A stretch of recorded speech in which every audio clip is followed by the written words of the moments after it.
Станислав Черчесов стал третьим тренером в истории сборной России по числу побед. Лидер по этому показателю Олег Романцев. На втором месте Гус Хидинг. У Станислава Черчесова на счету 18 побед и 41 проведенного матча. Аплодисменты!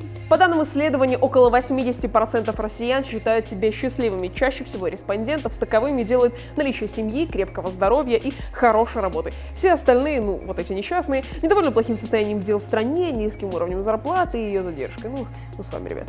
Программу «Земский учитель» в Северной Осетии запустят в 2020 году. Кто не знает, программу создали по образу и подобию земского доктора. Это когда молодой специалист приезжает работать в село с населением до 50 тысяч человек, а ему миллион. Так вот, таких миллионеров в сфере образования в новом году будет целых 16 человек. Это все главные новости на сайте ossetia.news.